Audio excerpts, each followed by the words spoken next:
아프리카 해역에 파병된 청해부대 장병 중 247명이 코로나에 걸려 이르면 내일 군수송기로 전원 귀국합니다. 기항제에서 식자재를 받는 과정에서 첫 감염이 이뤄진 걸로 파악됐습니다.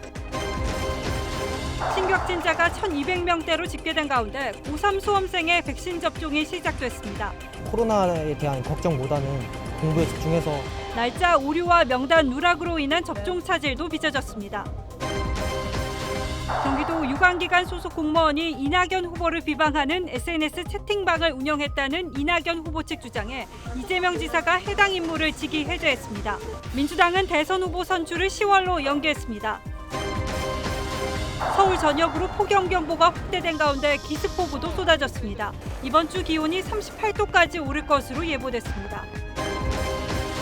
정부가 공공기관의 오후 2시에서 5시 사이 에어컨 가동에 일부 제한을 요청한 것으로 파악됐습니다. 문재인 대통령이 도쿄올림픽에 가지 않기로 결정하면서 한일 정상회담이 무산됐습니다. 교도소에서 기동량한 방법을 바탕으로 필로폰 제조 방법을 독학한 30대가 부산 시내 원룸에서 혼자 필로폰 33억 원어치를 만들다 검거됐습니다.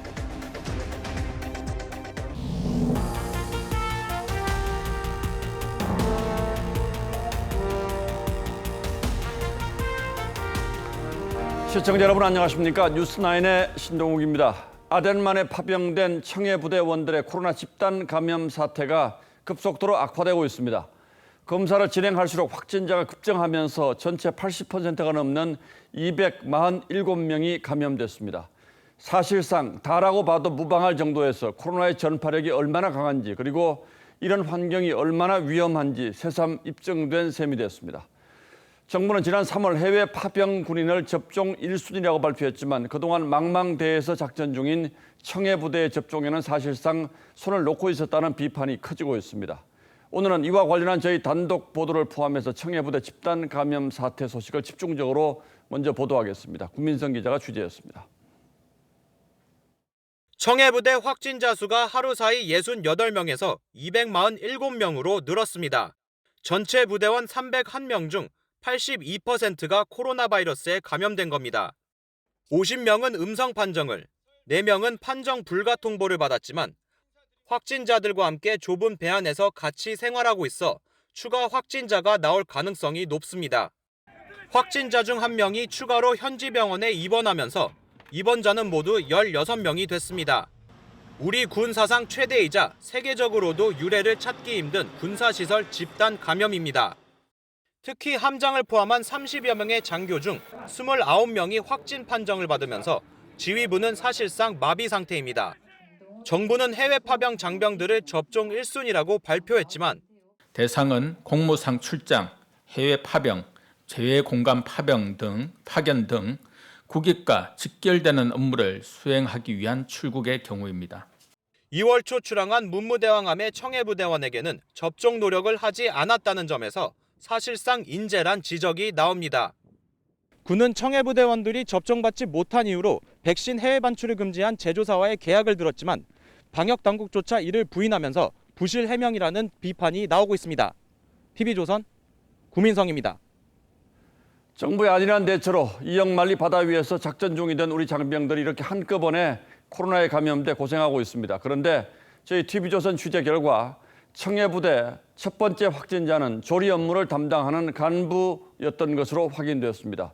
식자재 선적 작업 때 현지 근로자와 밀접 접촉한 부대원들은 특수방역복을 입은 뒤에 이를 소각했기 때문에 코로나 바이러스가 음식물 일부에 묻어서 들어왔을 가능성이 높아 보입니다. 윤동빈 기자의 단독 보도입니다.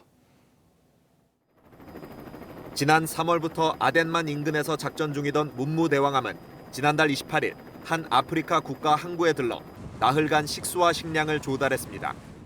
출항 하루 뒤 감기 증상을 호소하다 지난 14일 코로나 확진 판정을 받은 청해부대 1호 확진자는 조리 담당 간부인 것으로 확인됐습니다. 군 관계자는 기항지에 체류할 때 현지인 도선사가 잠깐 승선한 적이 있지만 첫 환자인 조리 담당 간부는 도선사와 접촉하지 않았기 때문에 식자재 반입 과정에서 감염이 이뤄진 것으로 추정하고 있다고 말했습니다. 식자재 선적 작업에서 현지인 근로자와 접촉하는 필수 인력은 의료진 수준의 방호복을 착용했고 배에 승선하기 전 방호복을 모두 소각했습니다. 이는 현지인과의 밀접 접촉이 아닌 식자재에 묻은 바이러스가 집단 감염 사태의 원인이라는 분석을 낳고 있습니다. 바이러스는 영하 온도에서 더 생존력이 길어지게 됩니다. 그렇기 때문에 냉동 음식들을 통해서 감염 경로가 될 수 있습니다. 코로나 사태가 심각한 아프리카 국가에서 식자재를 보급받을 땐 더 철저한 검사가 필요했다는 겁니다. 지난 3월 백신 부족으로 인해 파병 장병들을 접종시키지 못한 만큼 미군의 안전한 식자재 공급망을 사용할 수 있게 협의를 했어야 한다는 지적이 나옵니다. TV조선 윤동빈입니다. 청해부대 장병들은 확진자와 비확진자 가릴 것 없이 전원 내일쯤 귀국합니다. 이들을 태워올 수송기 2대는 격실로 나눠지도록 개조됐습니다. 수송기를 타고 현지에 도착한 대체병력은 문무대왕함을 인수해서 국내로 복귀하고 작전지에는 대체병력인 이순신 함이 임무를 수행하게 됩니다. 이어서 권은영 기자가 보도하겠습니다. 청해부대 장병을 후송하기 위해 아프리카 현지에 도착한 국군 수송기에서 의료진 13명과 문무대왕함 승무원을 대체해 배 방역과 국내 복귀를 맡은 교체 병력 187명 등 200여 명이 차례로 내립니다. 공중급유 수송기 KC-330 시그너스 2대는 각각 300여 명을 태울 수 있는 규모로 군데군데 비닐벽을 설치해 확진자와 비확진자, 승무원, 의료진 등을 각각의 격실에 분리 탑승하도록 개조됐습니다. 마지막 칸에는 입원 치료를 받던 환자 16명을 위한 침대가 설치됐고 산소통 등 의료 장비도 실렸습니다. 비확진자와 승무원 등은 방호복을 착용합니다. 군 당국은 당초 확진자와 비확진자를 2대의 수송기에 나눠 태우는 방안을 검토했지만 확진자 수가 전체 80%대까지 늘어나자 비행 중 감염 확산을 막기 위한 대책을 세웠습니다. 수송기는 오늘 저녁 7시 25분쯤 이륙해 이르면 내일 오후 성남 서울공항에 도착합니다. 군 당국은 장병들이 귀국하면 전 인원을 대상으로 코로나 PCR 검사를 다시 한 뒤 치료시설과 격리시설로 이송할 계획입니다. 전담 의료기관 및 생활치료센터, 격리시설 등을 확보하여 신속한 치료와 회복. 청해부대 문무대왕함을 대체할 이순신함은 이미 아덴만에 도착해 임무 교대 중입니다. TV조선 권은영입니다.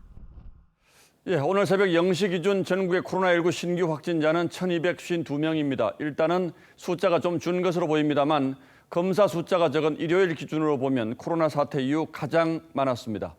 전파력이 강한 델타형 감염이 신규 변이의 72%까지 늘었고 감염 경로조차 모르는 확진자는 31.4%, 재생산 지수는 1.32까지 치솟았습니다. 수도권 대유행이 전국으로 번지며 비수도권에서도 집단 감염이 잇따르고 있습니다. 김다로 기자가 취재했습니다. 임시선별검사소 앞에 긴 줄이 늘어섰습니다. 부모와 온 어린아이들이 눈에 띕니다. 인근 태권도 학원을 중심으로 이틀 만에 66명이 집단 감염됐기 때문입니다. 방금 가가느라고 떼놓거든요. 지난 17일 태권도장 관장이 확진된 뒤 초등학생 36명과 가족 등으로 번지면서 확진자는 66명으로 늘었습니다.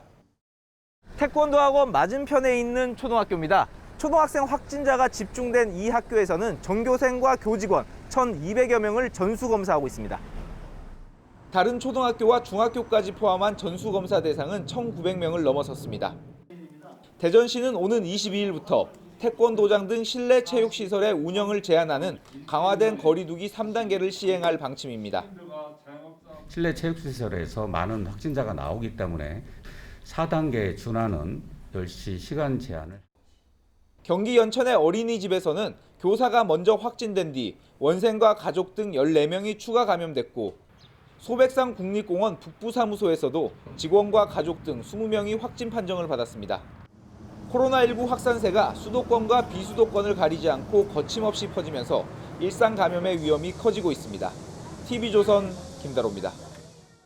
오늘부터는 수능을 앞둔 고3 수험생과 교직원 65만 명에 대한 접종이 시작됐습니다. 하지만 일부 지역에서는 명단 누락으로 수백 명의 학생들이 1시간 넘게 접종을 대기하는 혼선도 있었습니다. 정은혜 기자입니다. 고3 학생들이 연신 부채질을 하며 길게 줄을 서 있습니다.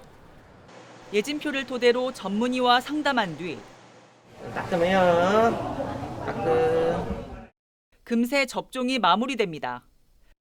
백신 접종했으니까 이제 코로나에 대한 걱정보다는 공부에 집중해서 오늘부터 고3 학생과 교직원 등 65만여 명이 화이자 접종을 시작했습니다.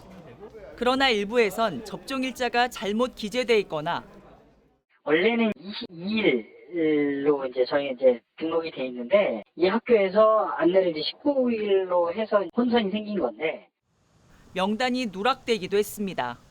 질병관리청에서 학교하고 접종받는 곳을 연결해주는 시스템이거든요. 근데 명단이 없고 다 타시에 가 있고 수백 명의 학생들은 체육관에서 1시간 넘게 기다려야 했습니다. 공부할 시간도 많이 부족한데 대기할 시간이 계속 지체가 되고 조금 전 8시부터는 53세에서 54세의 접종 분산 예약이 시작됐는데 서버를 안정화시켰다는 당국의 설명과 달리 또 접속이 지연되거나 오류가 발생했습니다. 내일 저녁에는 50세에서 52세가 예약을 시작합니다. 방역당국은 이들의 접종 기간을 다음 달 28일까지 사흘 더 연장하기로 했습니다. 또 모더나 수급이 불안해지자 화이자 백신까지 함께 접종하기로 했습니다. 삼성전자 등 자체 접종을 하는 사업장에서도 모더나에서 화이자로 백신을 변경하고 있습니다. TV조선 정은혜입니다. 4차 대유행이 전국으로 확산하면서 동해안 대표 피서지인 강릉은 오늘부터 비수도권 가운데 처음으로 거리 두기를 4단계로 올렸습니다. 모처럼 휴가철 특수를 기대했던 지역 상인들의 시름이 깊어지고 있습니다. 현장 연결하겠습니다. 자, 이성훈 기자, 거기는 어디입니까? 네, 강릉 경포해변에 나와 있습니다. 자, 이렇게 되면 사실상 휴가철 특수 기대하기 어렵게 됐는데 현지 분위기는 어떻습니까? 네, 제 뒤로 보이는 곳은 횟집들이 늘어서 있는 강릉 경포 해변 상가거리인데요. 아직 불 켜져 있는 횟집들은 있지만 손님은 전혀 없고 포장과 배달 주문만 받고 있습니다. 피서철이지만 오가는 인파도 크게 줄었습니다. 오늘부터 거리두기 4단계가 시행됐기 때문입니다. 강릉에서는 지난 일주일 동안 105명이 확진 판정을 받았습니다. 직전 일주일에 10배에 이르는 수치입니다.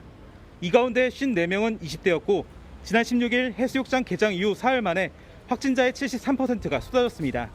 대부분이 델타 변이 바이러스에 감염된 것으로 추정되자 강릉시는 오는 25일까지 거리두기를 4단계로 격상했습니다.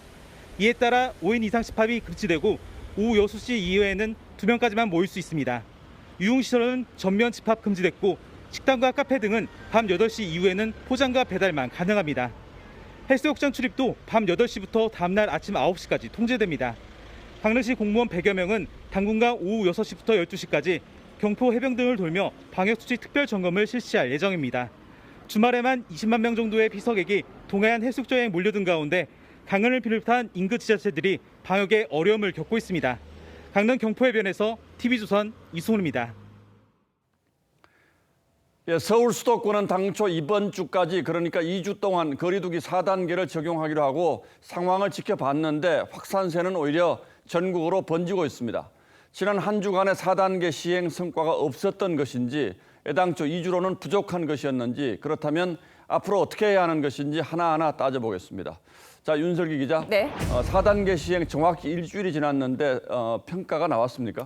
네, 수도권 거리두기 4단계를 실시한 최근 일주일 동안 하루 평균 확진자는 1,437명, 감염 재생산 지수는 1.32까지 증가했습니다. 전체 확진자 중 감염 경로를 알 수 없는 환자 비중은 30%를 밑돈 날이 없고 비수도권 확진자 비중은 32.9%까지 치솟아 전국 대유행으로 번지는 추세입니다. 예, 이렇게 당장은 상황이 오히려 악화되는 것처럼 보입니다만 앞으로 이 4단계 시행의 성과가 나타나지 않을까요? 맞습니다. 거리두기 효과는 시행 후 일주일에서 열흘 뒤 나타나기 때문에 이 4단계 격상이 효과가 있었는지 여부는 이번 주 판가름 난다는 게 방역당국의 설명입니다. 상황이 나아지면 4단계가 예정대로 25일 끝나지만 그렇지 않으면 25일 이후로도 계속될 가능성이 있죠. 여당은 오늘 연장 가능성을 공식 언급한 상태입니다. 자, 그러니까 좀 더 지켜봐야 한다는 건데 왜 벌써 연장 얘기를 합니까? 네, 관련해 지난 10일 부산 해수욕장 영상을 준비를 했는데요. 예. 이처럼 대규모 인파가 휴양지에 몰리는 여름 휴가철이 시작됐기 때문입니다. 물론 대부분의 시민들은 보시는 것처럼 마스크를 쓰고 방역에 힘쓰고 있지만 코로나가 전국적인 확산으로 이어질 위험이 매우 높은 상황이죠. 그래서 전문가들 사이 8월 중순까지 4단계를 유지해야 한다는 의견도 많습니다. 예. 서울에서 전철이나 KTX가 닿는 곳, 비수도권에 풍선 효과가 생기는 지역들에서 결국 다시 수도권으로 계속 연결이 되면서 만약에 확산세를 확실히 잡지 못한 상태에서 가을이 오면 어떤 상황이 벌어질까요? 네, 그래서 이번 가을과 겨울 우려할 변수가 뭔지 전문가들에게 물었는데요. 이 람다 변이의 전파력, 백신을 맞아도 확진되는 돌파 감염, 그리고 환절기란 점에서 코로나 감염과 감기 증상을 혼동하기 쉽다는 의견이 나왔습니다. 8월 달에 환절기가 되면 감기 환자가 증가를 할 거란 말이죠. 환절기일 때는 몸에 이상이 있고 호흡기 증상이 보이면 감기일 거야 이렇게 생각하면서 예, 백신 접종 예약에 혼선이 일부 있었는데 최종적으로 이 코로나 확산에 대비할 백신 접종 속도 어떻게 봐야 합니까? 네, 수도권 4단계가 실시된 지난 12일 인구 대비 1차 접종률은 30.4%, 접종 완료자는 11.4%였습니다. 하지만 일주일 지난 오늘 각각 1%포인트, 1.4%포인트 증가에 그치고 있죠. 이 같은 접종 속도를 높이는 게 4단계 방역 못지않게 큰 숙제입니다. 예, 8월이 되면 좀 나아질 거란 얘기가 있으니까 기대를 해보죠. 그렇습니다. 예, 윤슬기 기자 잘 들었습니다.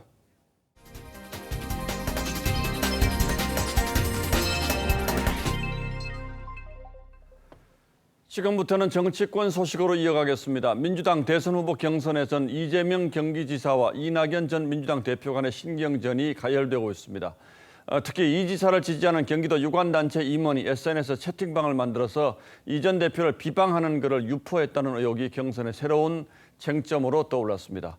이낙연 후보 측은 이 지사가 개입한 것 아니냐며 법적 대응을 예고했고 이 지사 측은 전형적인 흑색 선전이라고 반박했습니다. 황정민 기자가 취재했습니다. 경기도 교통연수원 임원이었던 진모 씨가 이재명 SNS 봉사팀이라는 채팅방을 만들어 이낙연 전 대표 비방 공세를 주도했다는 의혹에 경기도는 진 씨를 직위 해제했습니다. 이 지사는 알지 못하는 사람이 한 일이라고 했지만 제가 알지도 못하는 사람들이 한 일인데 이 전 대표 측은 이 지사와의 연관성을 의심하고 있습니다. 성남시의 산하 단체인 성남FC에서 근무를 했었고요. 경기도지사 선거에서 SNS 팀장을 했다고 합니다. 당원 게시판과 온라인 커뮤니티엔 진 씨가 이 지사, 아내 김혜경 씨와 함께 찍은 사진들이 올라와 있습니다. 이 전 대표 측은 국정원 댓글 조작 사건이 연상된다며 고발을 검토하겠다고 했습니다. 진 씨 신분이 공무원일 경우 선거법 위반 소지가 있다는 겁니다. 선거법 위반 여부는 그것에 따르는 법적인 과정이 있을 겁니다. 하지만 이 지사 측은 진 씨가 이 지사의 성남시장 시절 성남FC에 근무하거나 이 지사 캠프에서 직함을 받은 적이 없다며 사진 역시 지지자로서 찍은 것이라고 반박했습니다. 이 지사는 장애로 군면제가 된 자신을 비난하는 듯한 포스터가 확산된 것을 겨냥해 이 전 대표야말로 지지자들을 돌아보라고 역공을 폈습니다. 그 수없이 많은 지지자들의 행동에 대해서 본인 측도 한번 고려해 주시면 좋겠습니다. TV조선 황정민입니다. 이렇게 일찌감치 주자 간의 공방이 가열되는 가장 중요한 배경은 지지율에 있습니다. 당초 예상과 달리 이재명, 이낙연 두 후보 간의 지지율 격차가 상당히 의미 있게 좁혀지고 있고 오늘은 두 후보의 지지율 차이가 처음으로 오차 범위 안으로 줄어든 조사도 나왔습니다. 여기에 민주당이 최종 후보 선출을 당초 예정보다 한 달 이상 늦추기로 하면서 후보 간 공방은 더더욱 치열하게 됐습니다. 최원희 기자가 자세한 내용 전하겠습니다. 오늘 발표된 차기 대선 후보 적합도 여론조사에서 이재명 지사 지지율은 25.4%, 이낙연 전 대표는 19.3%였습니다. 2주 전 18.1%포인트 차이에서 6.1%포인트까지 좁혀졌는데 이 업체 조사에서 두 후보 지지율 격차가 오차 범위 안에 들어온 건 처음입니다. 범진보 진영 후보로 한정해서 물어봤을 땐 이 지사 27.5%, 이 전 대표 23.9%로 더 좁혀졌습니다. 예비 경선 과정에서 이 지사의 실언이 논란이 됐고 문재인 대통령 지지율이 40%대를 회복하면서 최장수 총리인 이 전 대표가 반사 이익을 얻고 있다는 분석이 나옵니다. 이재명 지사의 대표 공약으로 인식된 기본소득에 대한 수세적 태도가 그의 지지자들로 하여금 멈칫거리게 했고 민주당은 코로나 확산에 따라 본경선 일정을 5주 미루고 10월 10일에 최종 후보를 선출하기로 결정했습니다. 8월 7일부터 예정돼 있던 지역 순회 일정도 9월 4일부터로 연기됐습니다. 4단계로 격상돼서 그를 좀 피하거나 그에 대한 대응 방안이고 또 하나는 또 올림픽과 추석 연휴 등을 고려할 때 앞서 경선 연기를 반대했던 이 지사 측은 물론 다른 대선 주자들 모두 당의 결정을 존중한다고 했습니다. TV조선 최원입니다. 윤석열 전 검찰총장의 과거 행보에 대한 여권의 공세가 이어지고 있는 가운데 한 인터넷 매체가 윤 전 총장의 변호사법 위반 의혹을 다시 제기했습니다. 2년 전 인사청문회 때도 논란이 됐던 사안인데 윤 전 총장이 측근 윤대진 검사장의 친형에게 검찰 출신 변호사를 소개해 줬다는 거죠. 윤 전 총장은 공식 입장을 내고 관여한 사실이 전혀 없다고 재차 강조했고 해당 변호사도 저희 취재진에게 윤 전 총장이 소개한 게 아니라고 밝혔습니다만 이 문제를 둘러싼 논란의 불씨는 여전히 살아있는 듯합니다. 박경준 기자가 취재했습니다. 인터넷 매체 뉴스타파는 윤우진 전 용산세무서장이 8개월 전 인터뷰에서 2012년 뇌물수수 혐의로 경찰 수사를 받을 때 윤석열 전 총장이 변호사 소개 과정에 관여했다는 취지로 말했다고 보도했습니다. 측근인 윤대진 당시 중수부 과장의 형인 윤 전 세무서장에게 검찰 출신인 이남석 변호사를 소개해줬다는 겁니다. 직무상 관련이 있는 사건을 변호사에게 소개해서는 안 된다고 규정한 변호사법 위반 소지가 있다는 게 논란의 핵심입니다. 당시 윤 전 총장은 윤 전 세무서장 사건 지휘라인인 중앙지검 형사 3부가 아닌 대검 중수 1과장이어서 관련성 여부도 다툼의 여지가 있다고 법조계는 보고 있습니다. 윤 전 총장은 2년 전 인사청문회에서 사건 수임 소개를 한 것은 아니라고 부인한 데 이어 그 변호사 선임은 자기 형제들이 결정했다는 것을 오늘 다시 입장을 내고 변호사에게 이야기를 들어봐달라고 부탁한 건 동생인 윤대진 검사였다며 전혀 관여한 적 없다고 재확인했습니다. 이남석 변호사도 TV조선과의 통화에서 윤 전 총장은 나중에 잘 좀 도와주라고 한 게 전부라고 밝혔고 윤 전 세무서장은 연락이 닿지 않았습니다. TV조선 박경준입니다. 아직 장외에 머무르고 있는 윤석열 전 총장과 달리 최재형 전 감사원장은 빠른 국민의힘 입당으로 인한 세규합 효과를 보고 있습니다. 국민의힘 현역 의원 3명이 추가로 지지 의사를 밝혔고 후보 적합도에서도 상승세를 보이고 있습니다. 이런 상황에서 국민의힘 이준석 대표는 당 소속 의원들의 캠프 활동을 사실상 당내 주자로 한정해서 윤 전 총장의 입당을 압박했습니다. 보도에 홍현주 기자입니다. 국민의힘 입당 나흘째인 최재형 전 원장이 오세훈 서울시장을 찾았습니다.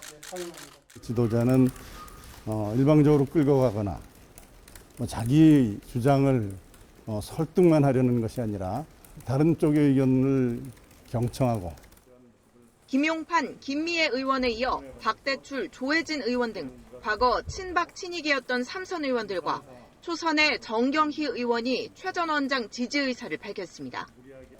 비공개 지지 의사를 밝힌 의원까지 합하면 10명 정도가 최 전 원장의 열린 캠프에 힘을 보태고 있습니다. 최 전 원장의 범야권 주자 지지율은 9%로 국민의힘 입당 뒤 2배 넘게 올랐습니다. 이런 상황에서 이준석 대표는 현역 의원의 캠프 활동을 당내 주자로 한정해 윤석열 전 총장의 입당을 우회적으로 압박했습니다. 앞으로 더 많은 대선 주자들과 함께 완전 충전된 상태로 대선 경선을 칠 수 있도록 대선 출마를 선언한 국민의힘 김태호 의원의 캠프 팀장은 이장우 전 의원이 맡았고 윤영석, 박완수, 강기훈 의원이 지지 의사를 밝힌 것으로 전해졌습니다. TV조선 홍현주입니다. 여름 날씨가 갈수록 변덕스러워진다 싶었는데 오늘이 딱 그랬습니다. 서울 전역으로 폭염경보가 확대된 가운데 오후에는 기습 소나기까지 쏟아지면서 곳곳에 호우특보도 발령됐습니다. 장마가 물러난 내일부터는 더위와의 사투가 시작됩니다. 이번 주 중반 최고 38도까지 오를 것으로 예보됐습니다. 황병준 기자입니다. 점심시간 서울 여의도. 시민들은 오늘따라 마스크가 더욱 답답하게 느껴집니다. 마스크를 또 안 쓸 수는 없다 보니까 근데 KF는 너무 안쪽에 땀이 꽉 차더라고요. 통풍이 안 되는 헬멧까지 써야 하는 배달 기사들은 땀이 비 오듯 쏟아집니다. 헬멧 쓰고 있으면 덥고 땀도 많이 나고 안 쓸 수는 없고요. 오전부터 수온주가 30도를 넘어서자 서울과 광주 등에는 폭염 경보가 내려졌습니다. 수도권과 충청권엔 오후 2시가 넘어서면서 시간당 5mm 안팎의 기습 소나기까지 퍼부었습니다. 서울 증산교와 사천교 하부 도로 등은 한때 교통이 통제됐습니다. 제주와 남해안 지역엔 마지막 장맛비가 내렸습니다. 내일부터는 본격적인 폭염이 찾아오는데 주 중반 이후엔 태풍 인파가 몰고 오는 열기까지 가세합니다. 태풍이 쌓아오는 열기의 일부가 우리나라 쪽을 향할 수가 있어요. 이번 주 중반 수목금 정도가 되면은 한 36도, 지역에 따라서 38도. 다만 기상청은 아직 티베트 고기압의 움직임이 없어 40도에 육박하는 열돔 현상 여부는 지켜봐야 한다고 밝혔습니다. TV조선 황병준입니다. 밤에도 열기가 식지 않는 찜통더위가 이어지고 있는데 인천 한 아파트 단지는 어제부터 20시간 넘게 정전이 이어졌습니다. 대체 뭐 때문에 주민 300세대가 장시간 불편을 겪은 건지 강석 기자가 취재했습니다. 어제 오후부터 전기가 끊긴 인천의 한 아파트 단지. 집 안에 들어가 보니 선풍기와 에어컨이 모두 멈췄습니다. 부채질로 더위를 쫓아보지만 열대야에 시달린 주민들은 지친 표정이 역력합니다. 에어컨을 틀 수가 있나, 선풍기를 틀 수가 있나, 정수기 물이 나오기를 하나. 주부들은 냉장고에 넣어둔 신선식품들이 상할까 걱정이 태산입니다. 생선 종류 같은 거 그런 거 있으니까요. 상하면 못 먹잖아. 이틀째 정전이 이어지면서 원격 수업을 들어야 할 학생들은 발을 동동 굴렀습니다. 전기 나가서 수업도 못 듣고 충전도 못하고 아무것도 못하고 있는. 정전 원인은 단지 내 변압기 고장. 이 아파트 단지 1,100여 세대 중 3분의 1가량인 300여 세대가 정전됐습니다. 오늘 낮 1시 반쯤 변압기를 교체했지만 20시간이 넘게 불볕더위에 시달린 주민들은 분통을 터뜨립니다. 변압기가 12시경에 온다고 그러더니 잘못 와가지고 또 딜레이 돼갖고 여태까지 지금 아주 무더위 속에 있습니다. 아파트 단지 측은 주말이라 복구 작업에 시간이 걸렸다고 해명합니다. 주말이었잖아요. 네. 연락이 안 되는 거예요, 전부 다. 어저께 거치를 못했어요, 주말이라. 폭염에 전기 사용량이 급증하면서 정전 사고를 걱정하는 시민들의 불안감도 높아지고 있습니다. TV조선 강석입니다. 정부가 전국 공공기관의 에어컨을 하루 30분씩 끄기로 결정했습니다. 30분이긴 하지만 오후 2시에서 5시 사이 한창 기온이 높을 때 가동 제한이 이뤄지게 됩니다. 정부는 전력 공급에는 문제가 없다면서 왜 이런 제한 조치를 취하는 건지 이상배 기자가 앞뒤 상황을 따져봤습니다. 냉방 가동 중단을 알리는 방송이 나옵니다. 14시 30분부터 15시까지 냉방 온도를 2도 높게 운영됨을 알려드립니다. 폭염에 예비 전력이 10%대에 머물자 정부가 공공기관 에어컨을 끄라는 권고 공문을 내린 겁니다. 이번 지침은 오후 2시에서 5시까지 30분 간격으로 전국 대부분의 공공기관에서 이뤄집니다. 공공기관이라 일반 민간과는 달리 저희가 이제 권고를 하면 지키려고 하겠죠. 대통령까지 나서 예비 전력 확보를 주문할 정도입니다. 폭염기 전력 예비율 관리에도 만전을 기해주기 바랍니다. 하지만 한울 3, 4, 5기 등 8기의 원전이 현재 정비나 고장으로 멈춰서면서 800만 킬로와트의 전력이 공급되지 못하고 있습니다. 앞으로 몇 년 계속 전력 수요가 늘어날 텐데 단순히 그냥 줄여라라고 하는 것은 조금 좋지 않은 정책이죠. 탈원전 기조가 전력 위기를 불러왔다는 지적이 일자 김부겸 총리가 나서 정비 중인 원전의 조기 투입 의사를 밝혔습니다. TV조선 이상매입니다. 주택가 원룸에서 필로폰 33억 원어치를 만든 30대가 붙잡혔습니다. 교도소에서 귀동량으로 전해들은 마약 제조법을 바탕으로 출소 뒤에는 인터넷과 책을 찾아가면서 독학한 것으로 드러났습니다. 하동원 기자입니다. 경찰이 원룸안을 뒤집니다. 집안 곳곳에서 화학품과 실험용 기구들이 나옵니다.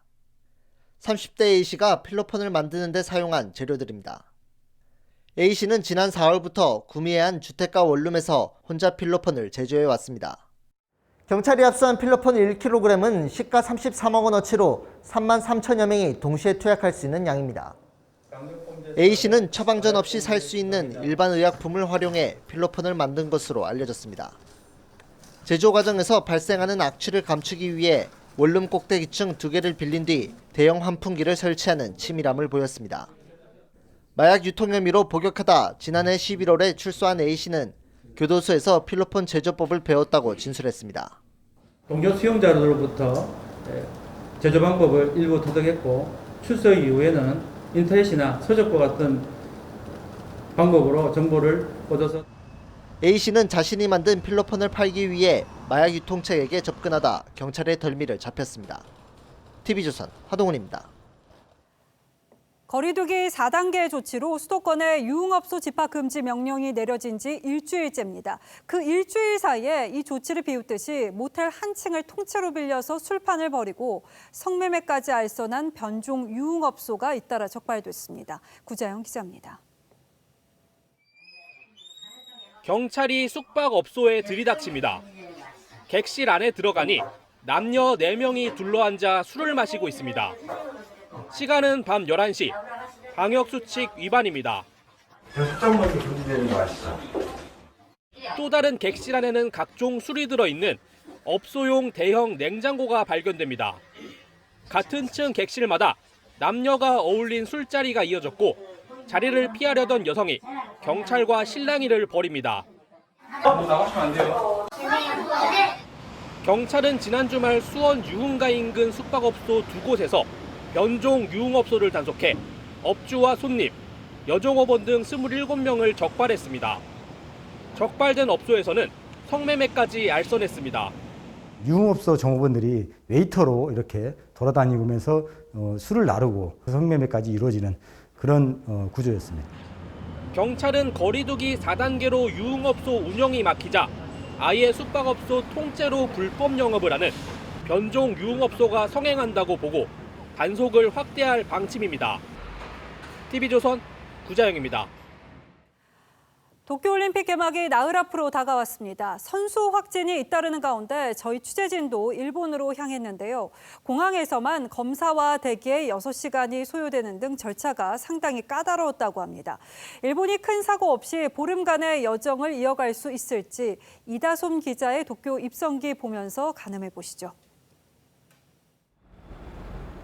코로나19로 아주 한산해진 인천국제공항입니다. 일본 도쿄로 향하는 비행기도 하루 4대에 불과한데요.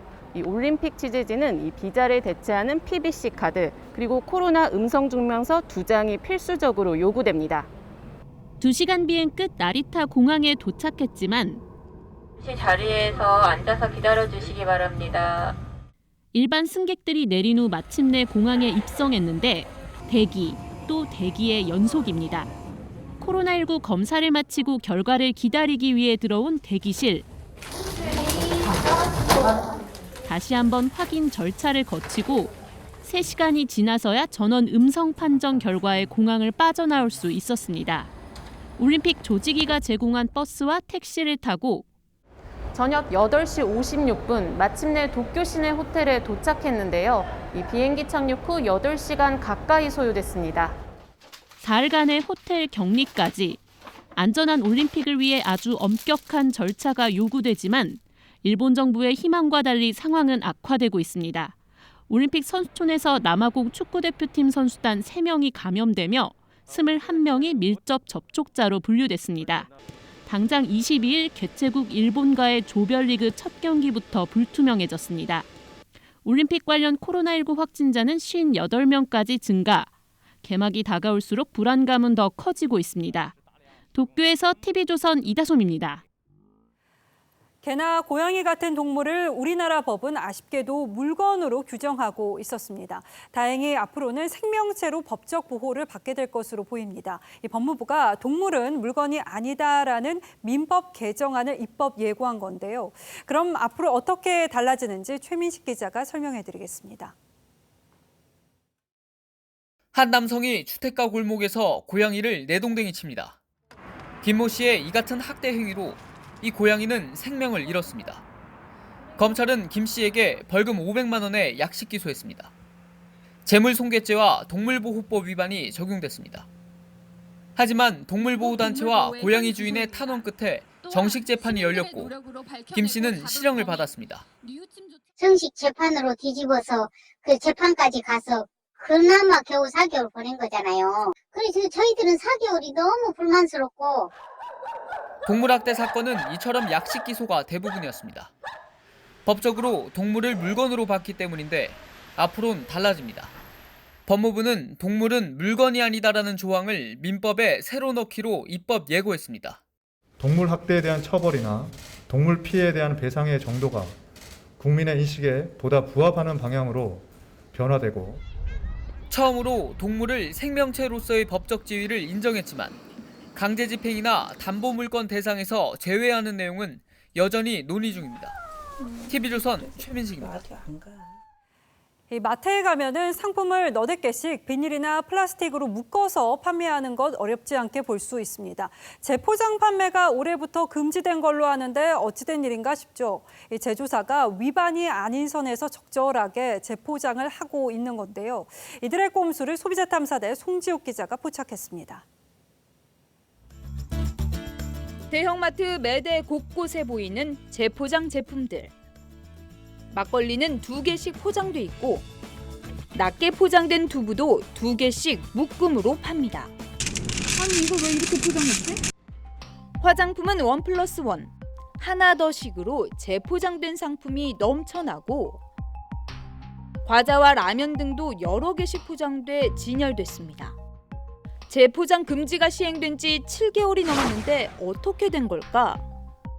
한 번에 갖고 갈 수 있는 그런 편의성도 있고 시장의 니즈가 그렇게 있어요. 신선식품을 제외하고는 낮게 구매 가능 상품을 3개 이하로 재포장하면 과태료 대상입니다. 그런데도 여전히 재포장이 많은 건 단속 예외 기준이 너무 많기 때문인데 취재진이 마트 3곳을 돌며 재포장 상품 18개를 구매해봤더니 현행 규정으로 단속 대상인 건 섬유 유연제와 두부 단 2개뿐. 나머지는 문제가 없습니다. 제품 전체를 비닐로 재포장하는 건 금지되지만 일부에 종이를 덧대거나 띠지를 두르면 예외가 인정되고 고무장갑과 포장용 랩 등은 상품 자체가 재포장 금지 품목에 해당되지 않습니다. 심지어 재포장 규제 대상이 3개 이하 묶음 제품이기 때문에 이렇게 여러 개를 한꺼번에 크게 포장해도 문제가 없는 게 현실입니다. 제조업체들은 이런 맹점을 이용하면서 꼼수 포장을 계속하고 20년 생산분이 지금까지 재고로 있는 거죠. 계도 기간이 지났지만 정부는 단속에 소극적입니다. 사전에 협의나 이런 걸 안 하고 갔을 때 이제 거기 판매하시는 분들이나 이런 분들이 좀 안 좋게 보시고 이런 경우가 좀 있어가지고 재포장 금지 규정을 보완하고 단속도 더 강화해야 한다는 지적이 나옵니다. 강력하게 개선 명령을 내려서 조치를 취해야 되거든요. 근데 이게 관리권이 지자체에게 있어요. 제도는 있으나 현장에서 관리가 되지 않으면서 제도가 유명무실해질. 정부의 모호한 규제에 재포장 상품은 계속 쏟아져 나오고 넘치는 쓰레기에 소비자만 불편합니다. 아니 부피가 나가서요. 가져가기 힘들었어요. 소비자탐사대 송지욱입니다. 가느냐 마느냐를 두고 한 달 넘게 외교 공방을 벌였던 문재인 대통령의 일본 방문이 결국 무산되었습니다. 청와대 설명을 들어보면 과거사 관련 협의가 성과로 삼기엔 미흡했고 협상 막판 주한일본공사의 막말 파문이 결정타가 된 걸로 보입니다. 일단 문 대통령이 자존심을 지킨 셈은 됐지만 그간 강한 의지를 보여온 임기 내 한일 관계 개선은 사실상 쉽지 않게 됐습니다. 대통령의 방일 무산이 어떤 의미가 있는지 김정우 기자가 자세히 설명하겠습니다. 청와대는 한일 양국이 도쿄올림픽 계기 정상회담 개최를 염두에 두고 유의미한 협의를 했다면서도 좋은 기회로 기대를 했는데 아쉬움이 크다고 했습니다. 상당한 이해의 접근은 있었지만 정상회담의 성과로 삼기에는 여전히 미흡하며 특히 주한일본공사가 문 대통령과 관련해 성적인 표현으로 비난한 사실이 알려진 것도 협상의 악재가 됐습니다. いかなる状況、文脈の下で行われたものであったとしても、外交官として極めて不適切な発言がなされたこと。 다음 올림픽 개최국인 프랑스 외엔 주요국 정상이 참석하지 않고 여권 안팎의 반대 여론도 영향을 준 걸로 보입니다. 한일 관계 개선을 위해서 노력한다는 명분을 쌓을 수 있는 것이고 방일이 무산되더라도 국내 정치적으로 손해볼 것이 없다라는 셈법도 청와대는 임기 말까지 계속 대화 노력을 하겠다고 했지만 지난달 영국에서의 약식 회담에 이어 방일까지 무산되면서 한일 관계 개선은 다음 정부에서나 가능할 거란 우려도 나옵니다. TV조선 김종호입니다. 정부 여당이 코로나19 4차 대유행 직격탄을 맞은 소상공인 지원금을 역대 최고 수준으로 인상하기로 했습니다. 여당은 최대 지원금을 900만 원에서 3천만 원 선까지 대폭 올리는 안을 검토하고 있습니다. 문제는 재원인데 결국 추경도 늘고 국채 발행도 불가피하다는 진단이 나오고 있습니다. 송병철 기자가 취재했습니다. 정부 여당은 소상공인 지원금을 대폭 증액하기로 합의했습니다. 지원 대상도 확대합니다. 추경안 제출 이후 방역 여건이 크게 악화되면서 추가적 손실 보상이 불가피한 상황입니다. 여당은 최대 지원금을 기존 900만 원에서 3천만 원으로 올리는 안을 밀어붙이고 있습니다. 이를 위해 국채 상환을 미루고 카드 캐시백도 백지화하면서 추경도 증액해 재원을 마련하자는 겁니다. 반면 정부는 기존 추경의 윤곽을 바꾸지 말자며 맞서고 있습니다. 저희는 이번에 추경의 틀이 크게 바뀔 건 없다고 생각하고요. 하지만 정부가 국채 상환과 카드 캐시백을 양보해도 여당이 검토하는 증액안에는 못 미치는 상황.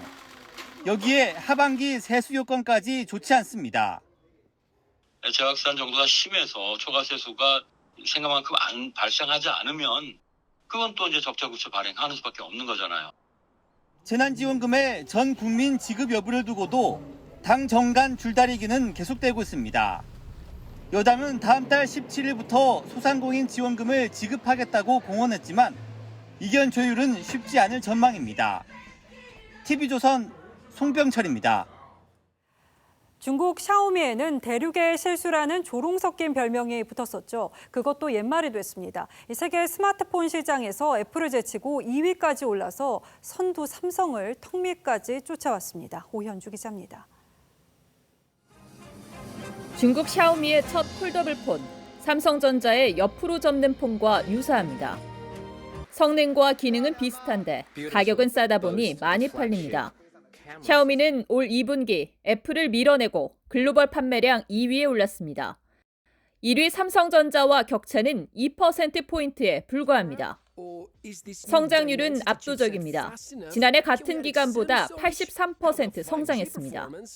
화웨이가 미국의 제재를 받으면서 그 점유율을 사실상 지금 샤오미랑 오포 같은 중국 내수 업체들이 수혜를 보고 있는 상황이고요. 가성비 스마트폰을 공격적으로 출시를 하면서 반도체도 마찬가지입니다. 미국의 인텔은 세계 3위 파운드리 업체인 글로벌 파운드리 인수에 나섰습니다.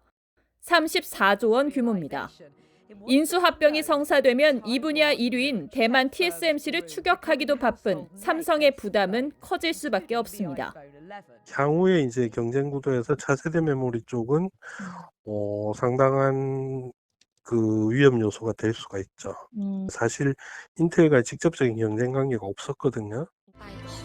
스마트폰은 중국이, 반도체는 미국이, 우리 수출을 떠받치는 두 산업을 위협하고 있습니다.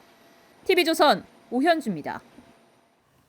발레 종주국 프랑스의 파리 오페라 발레단에서 한국인 발레리나 박세은 씨가 수석 무용수가 됐습니다. 350년 역사의 발레단에서 아시아인 최초인데요. BTS 세계 재패와 비견되는 성과입니다. 최윤정 기자입니다. 지난 6월 프랑스 파리 오페라 극장. 로미오와 줄리엣의 줄리엣 역할을 열연한 발레리나 박세은이 공연 후 수석 무용수이자 프랑스어로 별을 뜻하는 에투알에 호명되자 눈물을 흘리며 감격합니다. J'ai l'immense plaisir de nommer Mademoiselle Seun Park.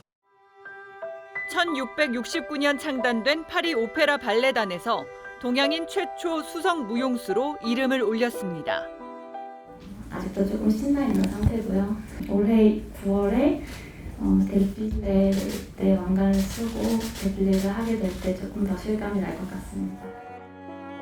23살에 발레단에 입단해 10년 만에 최고의 자리에 오르기까지 어려움도 많았습니다.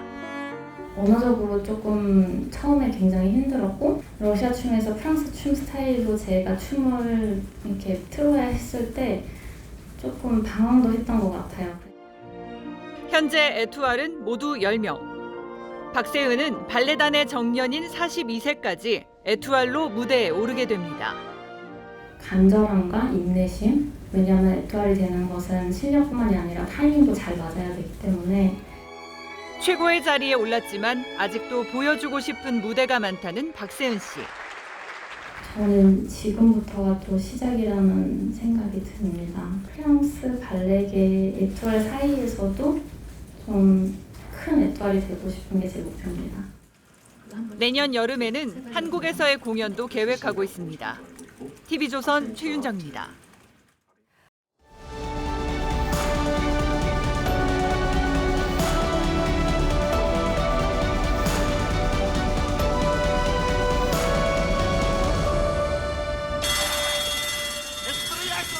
We've got a level 1 radiation leak. Every surface of the ship is contaminated. 냉전시대 소련 핵잠수함 붉은 10호로가 은밀한 시험 운행에 나섰다가 방사능에 오염됩니다. Surface will evacuate the men to the deck. 방사능 사고는 함장 션 코네리가 미국에 망명하려고 꾸몄습니다. 작전 중에 승무원을 모두 하선시키려면 그 방법밖에 없었기 때문이죠. 실제로 소련 핵잠수함 K-19는 냉각기가 고장나 원자로가 녹아내릴 위기에 처했습니다. 승무원 7명이 원자로에 들어가 수습한 뒤에 모두 숨졌고 선체 내부도 심하게 오염되었습니다. 잠수함은 심해를 떠다니는 강철 통조림입니다. 군함도 통풍시설이 하나로 연결된 선실에 수백 명이 사는 데다 창문도 없는 밀폐형이 많다고 합니다. 그래서 오염 사고가 터지면 수상 감옥, 바이러스 배양 접시가 따로 없습니다. 청해부대 문무대왕함 승조원 301명 전원을 실어올 군수송기가 아프리카로 떠났습니다.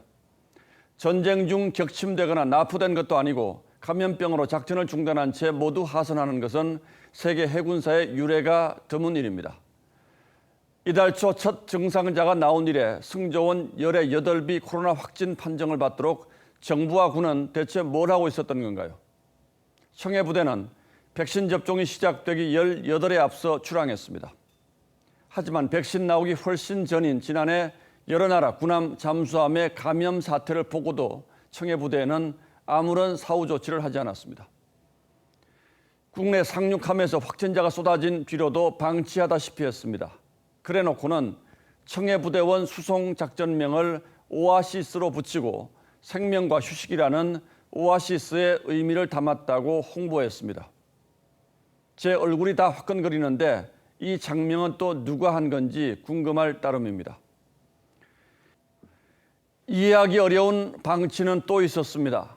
4차 대유행이 턱 밑까지 닥쳐온 지난 3일 민노총 불법 집회 말입니다. 정부는 작년 광복절 집회와는 비교도 안 되게 느슨하게 대처하다 확진자가 나오고 나서야 전수검사를 요청했습니다. 한 나라에 두 정부가 있는 것도 아니고 어떻게 이렇게 대응이 그때그때 다를 수 있겠습니까? 청해부대 함정이 이름을 딴 문무대왕은 수중릉에 잠들어 있습니다. 나라 지키는 동해의 후국령이 되겠다며 유해를 화장해 대왕함의 뿌리라고 유언을 했다죠. 수중릉의 문무대왕 혼이라도 이런 나라 모양을 보면 뭐라고 생각하시겠습니까? 7월 19일 앵커의 시선은 나라는 지켜주지 않았다 였습니다.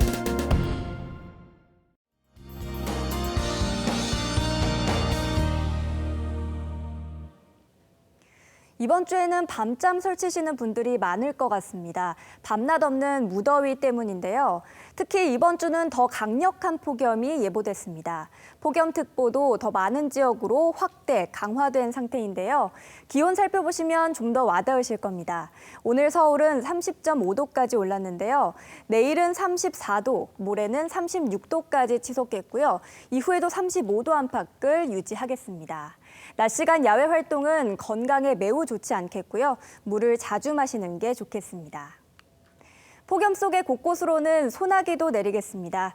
내일 새벽까지는 전국 어디서든, 내일 낮부터 밤까지는 중부 지역을 중심으로 많은 비가 갑자기 쏟아질 수 있겠습니다. 비가 내릴 땐 기온이 잠깐 떨어질 수는 있겠지만 이내에 다시 오르겠습니다. 내일 낮 기온 살펴보시면 서울이 34도, 대전과 대구도 34도까지 오르겠습니다. 마지막으로 바다의 물결은 대부분 해상에서 거세게 일겠습니다. 날씨였습니다. 예, 7월 19일 월요일 뉴스9는 여기서 모두 마치겠습니다. 시청해주신 여러분 고맙습니다.